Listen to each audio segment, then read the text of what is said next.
Olá, tudo bem? Você sabia que até aproximadamente 200 anos atrás, muitos cientistas acreditavam que a vida poderia surgir de forma espontânea? Pois é, eu sou o professor Lisandro, do canal Biociência, e se você quer saber mais sobre essa disputa entre cientistas que defendiam a teoria da abiogênese, ou seja, que acreditavam que a vida poderia surgir de forma espontânea, e cientistas que defendiam a teoria da biogênese, aquela que acredita que há um ser vivo só provém de outro pré-existente, me acompanhe nessa aula sobre hipótese e teoria sobre a origem da vida. Desde a antiguidade até o início do século XIX, muitas pessoas acreditavam que a vida poderia surgir de forma espontânea. E por que eles acreditavam nisso? Porque eles observavam, por exemplo, nas gavetas dos armários, baratas que eles acreditavam que surgiam ali de uma força vital do ar, né, do cheiro da própria roupa, que tivesse uma força plástica e elas poderiam surgir de forma espontânea, assim como ratos que eles verificavam no meio das roupas ou de papéis, né?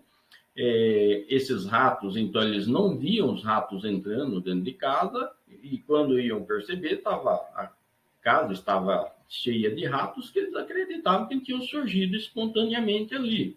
Os cientistas, eles eram um pouco mais criteriosos, mas mesmo assim, quando eles viam sapos, né, na lama, eles acreditavam que a própria lama tinha uma força vital e uma força plástica que fazia com que surgissem sapos de forma espontaneamente. Assim como eles observavam a carne em decomposição, eles viam as larvas, que eles chamavam de vermes, né? E também as maçãs, as goiabas, quando eles comiam, que tinham vermes, né? Essas larvas dentro, eles acreditavam que elas surgiam ali de forma espontânea, porque o próprio alimento tinha essa força vital que era capaz de originar, né? Somente em 1668, um padre italiano chamado Francesco Redi, que começa a observar, né, moscas na carne e ele percebe então que depois dessas moscas, né,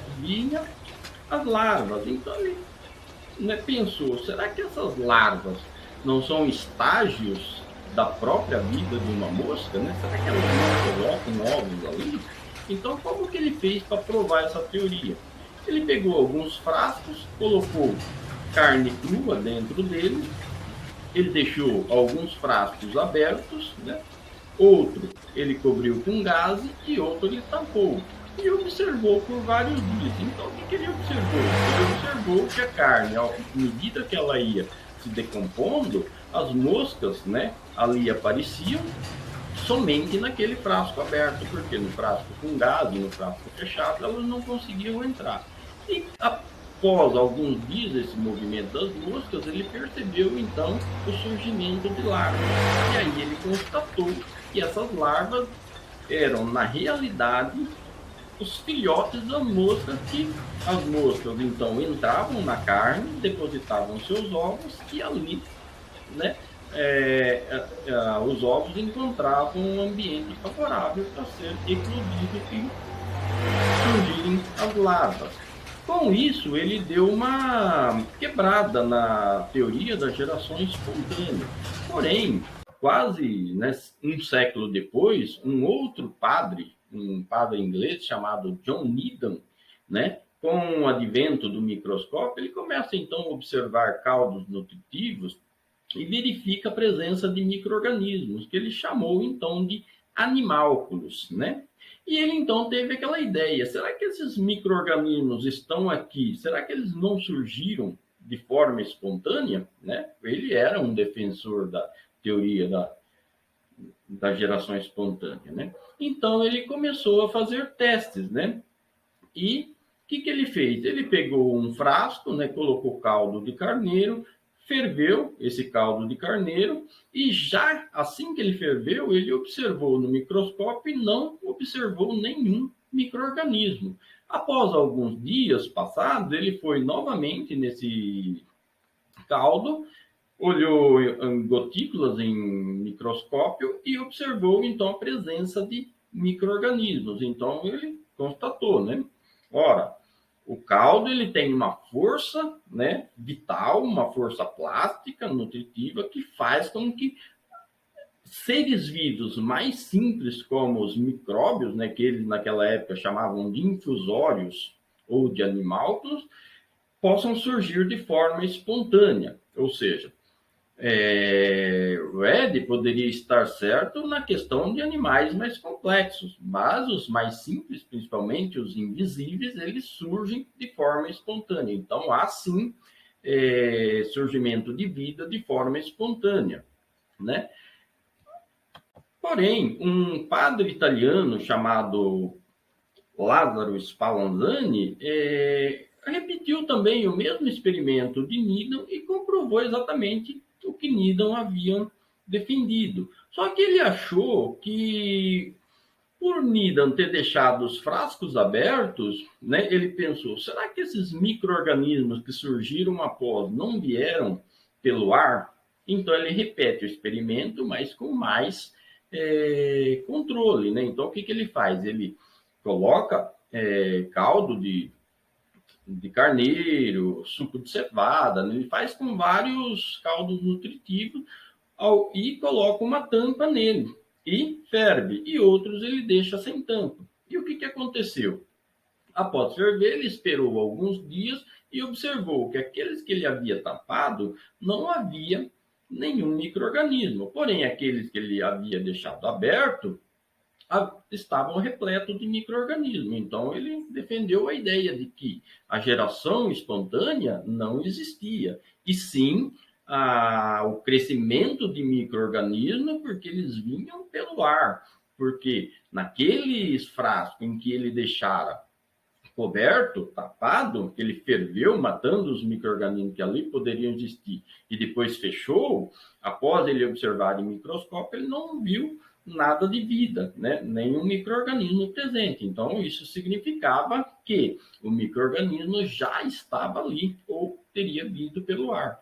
Porém, Needham é um ótimo orador e um bom articulador, e ele contestou a, a hipótese de Spallanzani, porque ele falou assim, ora, você destruiu o princípio vital, a força vital, quando você ferveu, né? E depois você também não deixou entrar ar. Ou seja, o ar é necessário para as vidas existirem. Lógico que não poderia ter vida.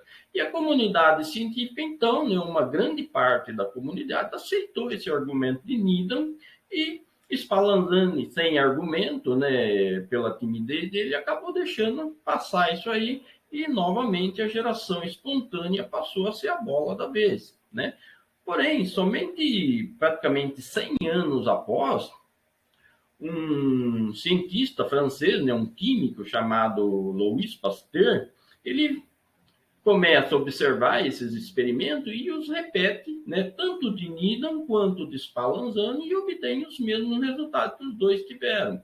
Então ele pensou, eu acho que Spallanzani estava correto, mas como eu vou provar isso? Então ele mandou fazer frascos com pescoço de cisne, né? E aí ele colocou caldos nutritivos nesses frascos, né?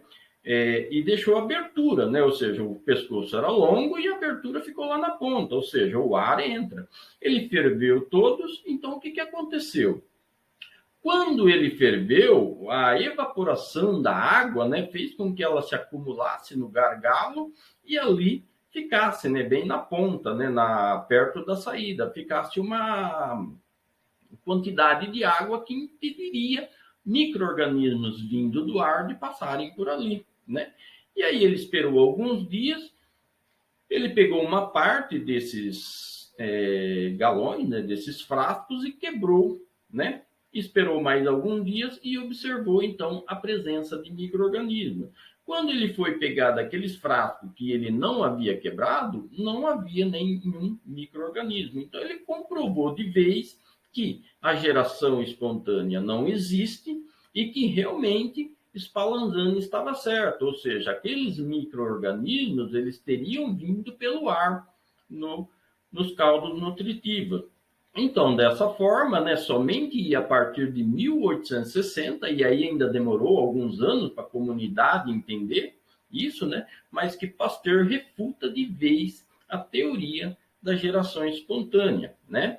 Então, a partir disso, né, as pessoas cada vez mais passaram a acreditar que a vida só pode existir a partir de outra vida pré-existente. E aí a teoria da biogênese, né? Bio de vida, gênese de origem, passa então a se propagar na comunidade científica e é a teoria aceita até hoje.